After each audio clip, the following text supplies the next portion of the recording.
Good morning, everyone. I hope you're all energized for a pretty exciting day that we've got planned. I'm really honored to be here again with you this year, and we plan to share a lot of the new things that we've been working on. We're going to unveil today the latest AI agentic framework that we're launching to market to really help you get towards autonomous networking. And I'll give you a bit of an overview on basically our vision and what we're working towards. So, the industry has rallied around the TMF forum.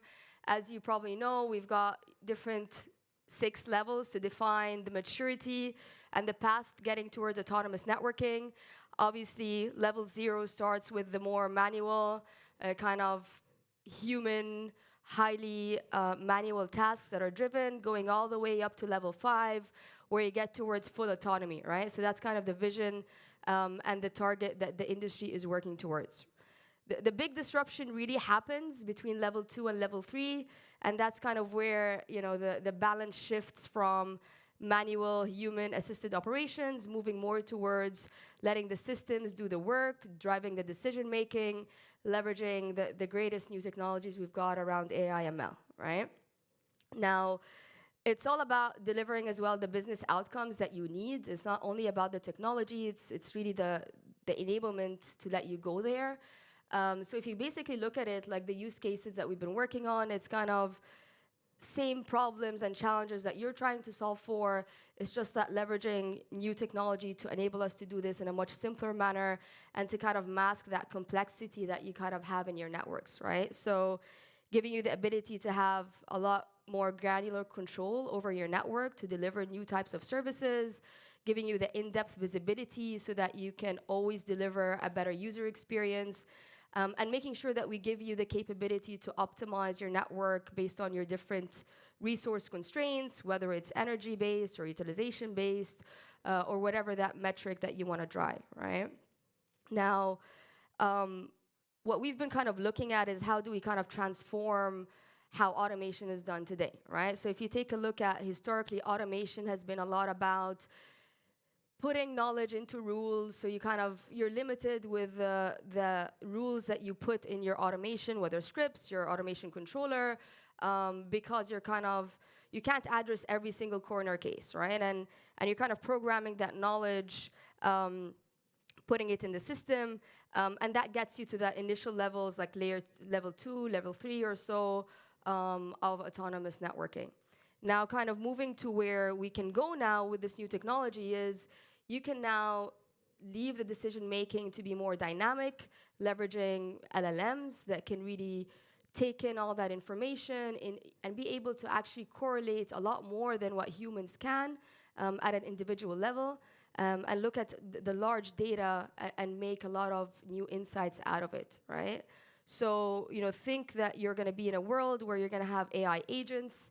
You can have a lot of them that can scale with your network as well, and really have every AI agent having an in-depth skill in a specific area, and can go and do this pretty well, right? So, think of it, you've got, a problem in your network. You give that as a question to your automation solution. It's going to really break this down decompose it into the different things you want. You can have an AI agent to go fetch some data, another AI agent to go basically, do an action on the network, and so on and so forth. And you keep doing that dynamically and learning in real time as your network keeps evolving, right?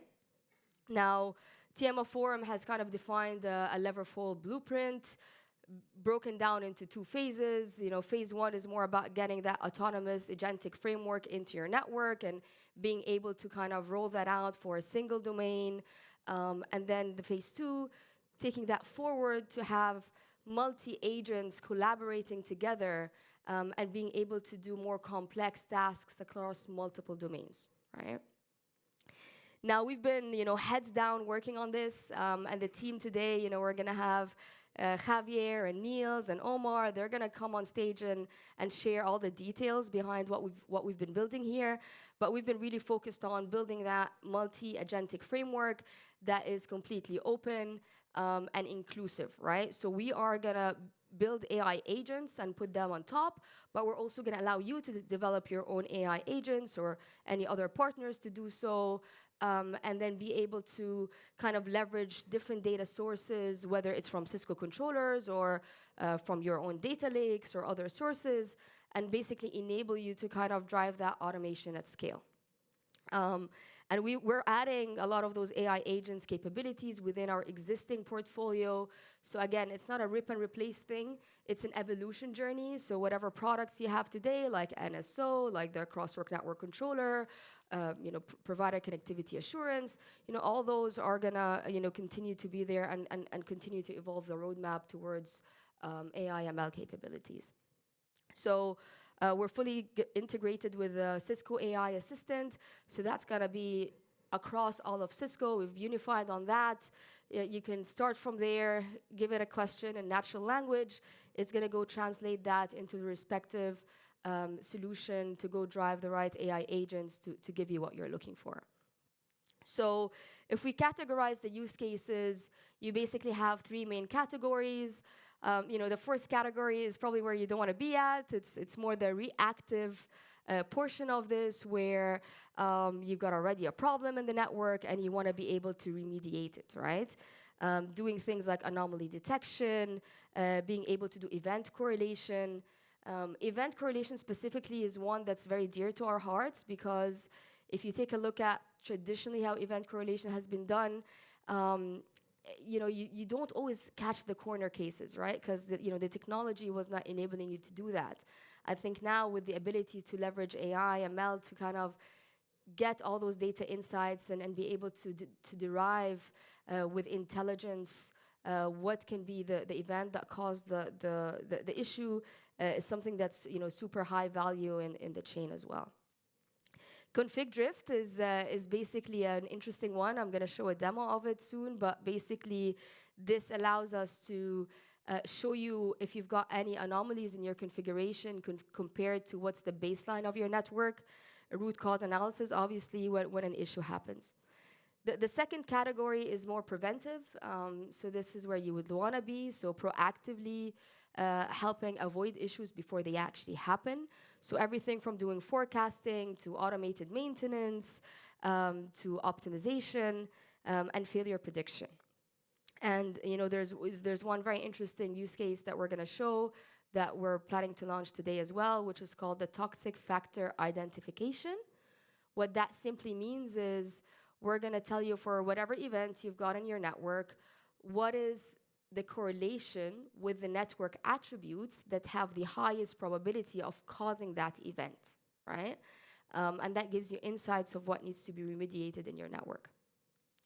Third category is the more prescriptive, where you want to get to a specific goal, specific intent. You set what those are, and then you've got the system coming up with recommendations on design, on resiliency, on configuration best practices, and so on and so forth, to make sure that you're always best in class. Now, let me start with a demo of the toxic factor identification. So, the reason why this is super valuable is it can help you get insights that you won't necessarily get without being able to correlate all this large amounts of data, right? So let's take a scenario. You're sitting in Monday morning after the weekend, and then you get a call saying you've got a couple of your POPs that are experiencing a BGP issue, right? And you keep thinking, like, what really happened?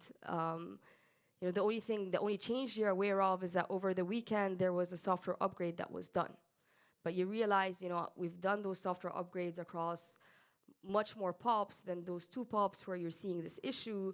So what could it be, right? And if you want to maybe roll back the upgrade, are you going to roll it back across all the POPs? It's a very tedious exercise when you don't actually know that that's the problem. So basically here you can go to the crosswalk network controller, you can go to the AI assistant, and basically via natural language just go and say, I want to run a toxic factor identification analysis over this period of time, and I want to analyze all the BGP session down events and basically understand what are the different network attributes that have a high correlation with that happening. You can see here It analyzed the data and it showed you there's one major toxic factor and one moderate one. And the major one you can see here is the combination of that specific software version and a specific hardware revision. And you can see that this led to 8.7% of the BGP down events, even though it's only 0.4% of your inventory, right? So this shows you that, you know, you're not blindsided and you understand that, okay, it's the combination of the software version and the hardware revision that caused that issue in your network, and you can go and remediate it, right?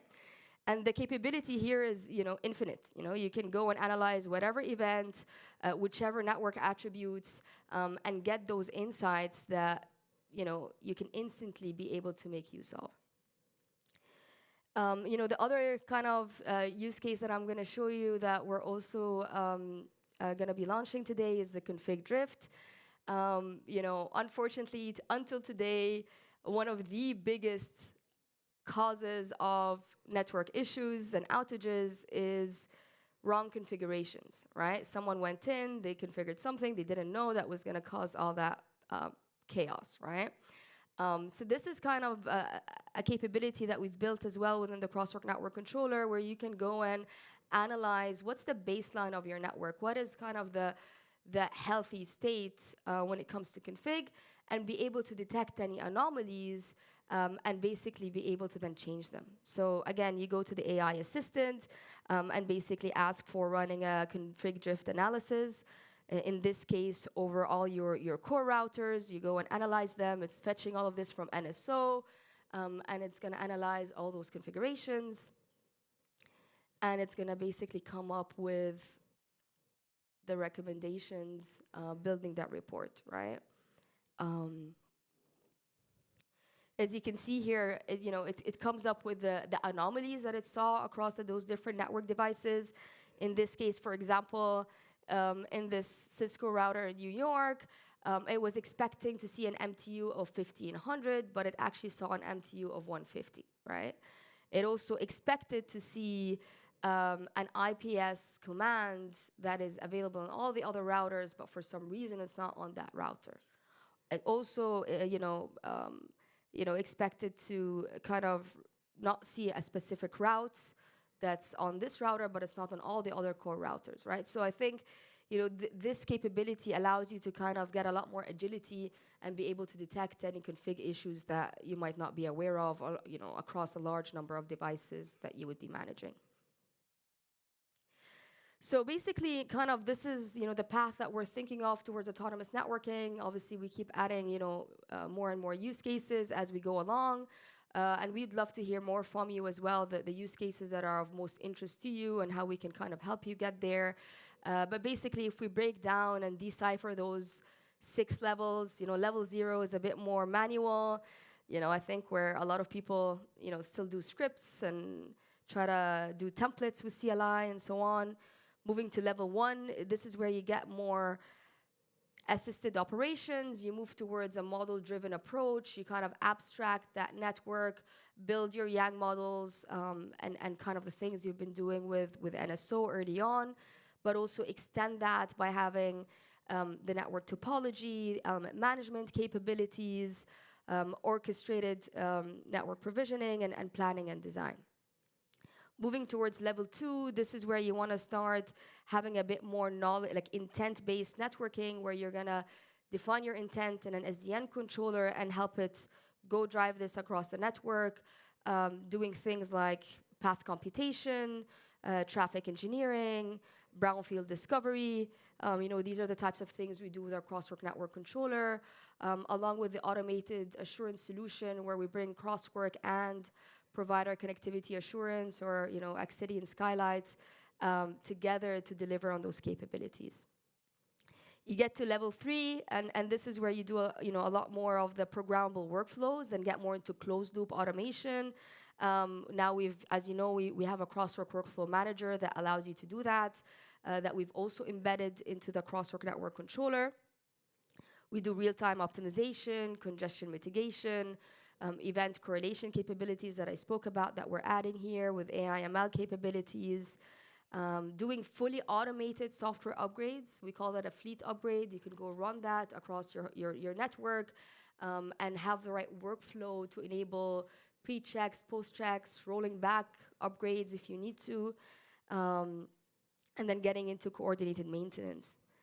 Level 4 is more about getting more into AI capabilities, where you add like an LLM that can do a decision making and do a lot of analytics capabilities. We spoke about 2 of the use cases here today, the toxic factor detection and the config drift. As I mentioned, there's going to be like an SDK that allows any AI agents that you'd like to develop on top of that platform. The natural language info search, leveraging like the AI assistant that we showed as well, and doing a lot of the recommendations, whether it's config, whether it's network path, whether it's anomalies, but you actually go and then drive remediation, right? And this is how you get to level 5, where you have automated remediation as well once you see an issue or an anomaly, right? One thing that I think is also super important to say, like the way we're thinking about this is, we're going to give you capabilities to do this, but we're going to also give you the control, right? So it's up to you. Do you really want to drive that full autonomy to go make sure, go have that automation solution, go drive the resolution as well? Or do you want to make sure that there's a person in the middle that gets to review and become more comfortable with it before rolling out any changes, right? So you get the control to decide how you want to do this. And that's something that, we're putting in as all of us get more and more comfortable with using, AI assisted decision making. Now, if you can, get your phones out and please answer the Slido. I think this would be super valuable for us because we want to hear from you what are the use cases that are top of mind for you that we can then also take into consideration and basically put that into our development plan if we're not already doing it, right? So if it's things that we've already showed you that you're interested in, please also, add those, because then we know they're high priority on your list as well. And then we can collaborate on that. So let me bring up the Slido here.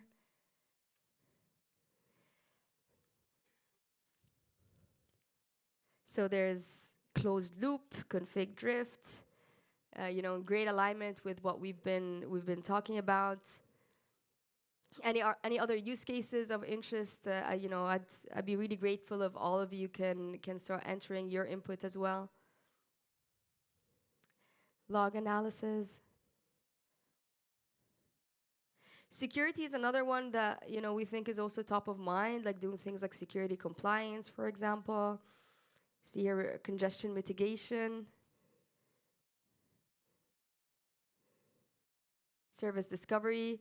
I think this is also, top of mind. You guys probably saw yesterday, the brownfield service discovery capabilities that we've recently added. Root cause analysis, event correlation, service configuration, brownfield discovery again.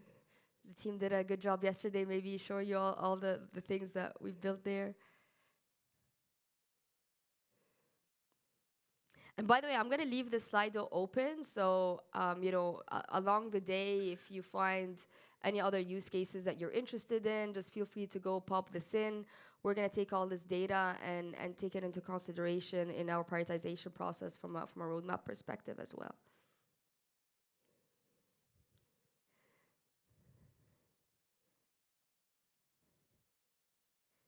Read only. I think that's an interesting one. Don't mess with my network. Just read and give me recommendations. Perfect.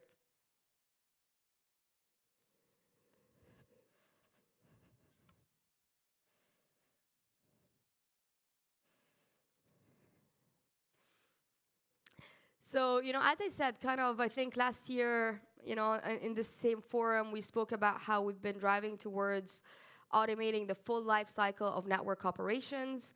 And as I said, the outcomes, the use cases, those remain things that we continue to work towards. We're just adding the AI ML capabilities for us to do this in a much more efficient manner. So starting from how you plan the network, based on whatever constraints you have around capacity, around energy, doing like what-if simulation analysis, so you can make sure you don't have any single points of failure, with what we have with the WAN automation engine that's evolving towards crossword planning, moving to service orchestration. You guys know this pretty well, with all the NSO capabilities, getting into workflow automation, that we've added with the Crosswork Workflow Manager that goes hand in hand now with NSO, so you can go and customize exactly the process automation that you want to drive for your network. Getting into visualization and visibility, all the capabilities we have across IP and optical, bringing those layers together, giving you visibility from the service level to the IP, physical and logical topology, to the optical, all the way down to the fiber. So this is what we offer with the hierarchical controller. Getting into automated assurance and making sure that we get that SLA adherence, leveraging Accidian Skylight that we now call the provider connectivity assurance, together with the crosswork coming together to bring you the best of those worlds. And then getting into optimization, where we do all the path computation into the crosswork network controller, right? Now, I'm going to show you a bit of a demo to give you a bit of an overview of those capabilities. So, going here into the crosswork network controller, which is our IP SDN controller, completely multi-vendor. You log in, you'll be able to see the health of your devices, your services, the traffic engineering policies you've got configured. You get into wanting to start to onboard devices onto your network. And we've got the zero-touch provisioning capability, completely multi-vendor as well. You can boot up the device, make sure that it gets the correct configuration, but also the right software image. And you'll be able to define this based on serial numbers or specific vouchers. And all of that is fully automated within CNC. You can define different types of config files for day 0. You boot up a device, it gets an IP address, and basically we'll get a link towards CNC that will go and then push that day 0 config across all those different devices that you've got. So you've got the device securely onboarded now onto CNC. You'll get the full visualization of your network topology and your network path. You'll be able to see the utilization over the various links that you have, but also overlaying that with all the alarms and alerts that you get. The full topology is discovered via BGP link state or LLDP. And basically, you'll be able to look at this at the device level, the full inventory, using Cisco devices, but also completely multi-vendor. We use all the standard interfaces, but we also allow for proprietary extensions for devices that don't really have the right standard interfaces. You can look at the alarms, across the whole network. As I said, you can overlay that over the topology. You can now get a graphical kind of map of how the topology maps at the device level as well, all the way down to your fans and your power supplies. You can search, across all your inventory for specific things. Let's say you're looking for this QSFP, for example, and you can look at the history of the KPIs over that QSFP. As you can see here, your traffic utilization, your error drop rate, your packet drops, your CRC errors, and so on and so forth. And this gives you that, performance monitoring capability. You can then set whatever thresholds you would like for specific performance policies, and then get into device management. So we do software image management. You can basically do software upgrades, manage the SMUs on the different devices, traffic engineering, so path optimization, using SRMPLS, SRv6, TreeSID, RSVPTE, and really be able to then, visualize and understand how every VPN service maps to the underlying transport, right? Whatever policy you've got, let's say an SR policy that's tied to that VPN service. And you can obviously see the endpoints of the VPN, but you can also see the path that this VPN is taken at this point in time and how that changes automatically using the path computation element that we've got. So here you've got an L2 VPN service. You can see that it's provisioned successfully. It's healthy, i.e. it's meeting the SLA that's required. You can then see what is the underlying transport policy, like I mentioned, and then be able to also visualize here, what's the IGP path in detail at this specific point in time. And as you can see here, this is going from node 5 to node 8 to node 7. And you can see the delay that's currently being experienced over that specific path. Now you basically would go and say, okay, let me see if the path optimization is actually going to work well. You can go see the current performance and operational data and your SR policy details. All of that from the controller. You don't need to log into CLI to try to do show commands to find that out. It makes this much easier for you to manage and operate. And then basically here, you can see historically the path changes over time. So for example, if a specific link had, higher delay variation or higher loss, and basically then the network would have adapted in real time and moved it to another path. So you'll be able to see that history over how the path changes in relation to the different metrics that you have set for that specific service, right? Now, as we said, we do closed loop automation with a stateful path computation element. In this case here, we're gonna be testing this out. So let's try to fail a link. We'll fail the link between node 7 and node 8 and basically see how the controller would automatically react there. So you're shutting down the interface. You'll see kind of in real time, the controller is going to be able to detect that, and the path computation element will find the next best path that's available, and it moves the traffic towards node 1 and then back to node 7. It's visualized in real time here, as you can see. And then, if you go and bring back that interface up, it's going to go re-optimize again and go back to the original path because it has lower delay, so it has, better metrics for this specific service.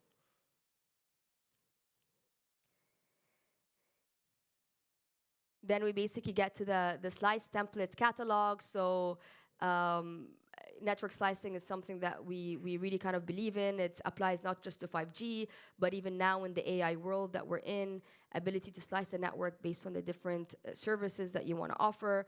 So we offer here a catalog that you can go and automatically leverage the templates for, and then you can also visualize the different transport slices based on the different services that you've got running, and be able to manage them as well independently so that you get that visibility over those different services. From there, you can also then look at the different assurance capabilities. How is that transport slice being assured? Again, leveraging crosswalk network controller, but also all the intelligence we can get with provider connectivity assurance and on the probing capabilities and the analytics capabilities. So you'll be able to kind of look at that assurance graph, which shows you the relation of the service to every single thing in the network that ties to that service, whether it's a specific protocol, whether it's a specific interface, a specific alarm, a specific KPI metric. Everything is fully correlated. So if the service is not healthy, you can exactly find out why it's not healthy because you've got this graph that shows the correlation across all those parameters. So basically, the crosswalk network controller is part of the industry standard architecture where you've got an IP domain controller, completely multi-vendor. You can have, one or more optical controllers that are more proprietary based on where the industry is at. But then you're able to get that unified view across the network with an end-to-end hierarchical controller that will show you the correlation across the layers. For the sake of time, I'm not going to show you a demo of that, but the team is going to do that across, throughout the day. So if you're interested, please make sure you kind of tune into this. But I wanted to kind of, end with, at the end of the day, automation is all about making sure that you get some business outcomes, reduce your OpEx, be able to kind of optimize for that. And this is, for example, an independent research paper done by Appledore to analyze what are the TCO benefits that you would get if you would adopt this SDN controller architecture. And they've went and analyzed this against operator data and use cases. And you can see here, like this led to a benefit of $40 million annually. Obviously, it differs on the scale of the network, how big or small it is. But in the paper, you'll get more details on the assumptions that they've made on the network size. But you can see here all the savings you can get from a CapEx side, because you're optimizing the network and you're not over provisioning and over adding a lot more capacity than you need. You can get better enhanced design. You're going to improve your troubleshooting, which means that you reduce a lot of your truck rolls, which are specifically very expensive towards the access of the network, where you have a lot of distributed devices. And then you have an impact on your revenue, where you can deliver a much better user experience and much better SLAs and avoid customer churn, right? So the link to the paper is here if you want to go through all the details of it. And with that, I just wanted to end with some key takeaways. Autonomous networking is basically going to revolutionize how operations is done today. Make sure that you're kind of ahead of the curve. As you can see, 61% of operators plan to get to level 3 by 2028. And we're happy to partner with you to help you get there. Evolving your automation stack and leveraging an AI agentic framework is absolutely key to get there. And then making sure you can evolve towards SDN controllers that can remove the hurdle of doing all the integration of all the little nitty-gritty pieces that you want to automate, give you that in a holistic solution. And we do all the system integration, all the testing, all the capabilities fully integrated for you. So those are kind of the key messages we wanted to get out of this. Thanks for taking the time. I really appreciate it. And looking forward to syncing up in some of the other discussions we'll have offline. So thank you very much.